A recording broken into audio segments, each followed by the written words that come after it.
Welcome Abattoir. On va répondre sur les deux cas présentés dans une vidéo. Alors ici, on va commencer par le poumon. Alors comme vous remarquez sur la vidéo à la suspension ici, la première des choses qu'on remarque, ce sont les lésions de strongylosis insulaire. Bon, on va les revoir. Maintenant, quand j'ai examiné à la palpation le poumon droit, j'ai remarqué qu'il est très dur à la palpation, des masses dures de couleur grisâtre. Alors, c'est une hépatisation grise, évidemment.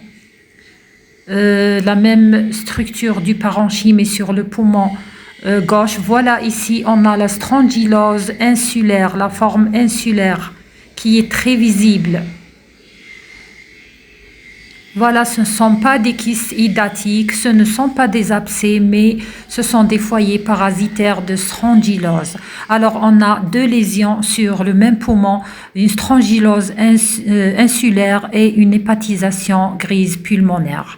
Maintenant, on passe au foie. Alors, pour le foie, vous avez remarqué avec moi que déjà la coloration est anormale. On a un foie de couleur pâle, parsemé, c'est-à-dire à l'intérieur, on a un aspect muscadé. Ça ressemble à une noix de muscade.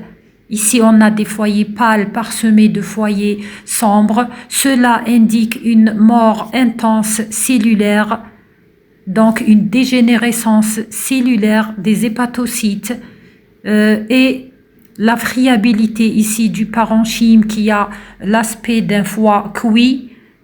Regardez, on dirait une pâte. Il est friable au toucher. Alors voilà la cause. Ce n'est pas une stase cardiaque, une stase sanguine.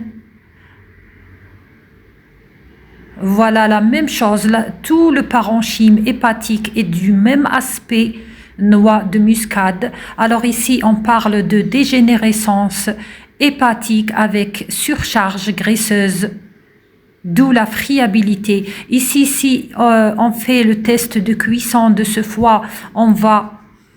Alors le dépôt de graisse à la cuisson, il va fondre et disparaître et il va rester du parenchyme que un petit volume. Voilà, alors... La conclusion de cette lésion, alors comme on a dit, on a d'abord une mort cellulaire, donc une dégénérescence hépatique avec surcharge graisseuse, donc une stéatose. Alors voilà, vous pouvez l'appeler, c'est-à-dire associer les deux lésions, donc on va dire dégénérescence hépatique avec stéatose. Et c'est la saisie de tout le foie ainsi que les poumons, car il est impropre à la consommation. Voilà, on observe bien la couleur pâle. Ici, on ne peut pas parler d'un foie cardiaque car on n'a pas une couleur foncée.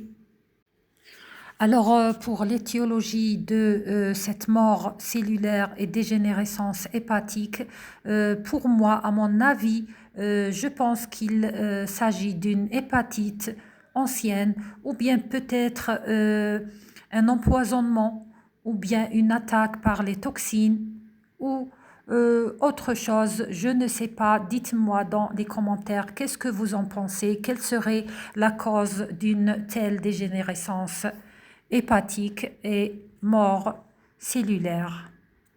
Voilà alors pour la conduite à tenir, c'est la saisie de l'organe du foie, c'est-à-dire car il est impropre à la consommation.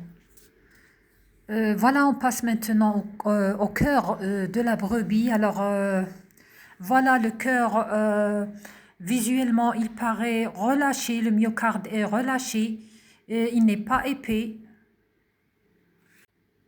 Voilà, et c'est ce qu'on appelle un cœur en besace. Voilà, et cela indique une insuffisance cardiaque.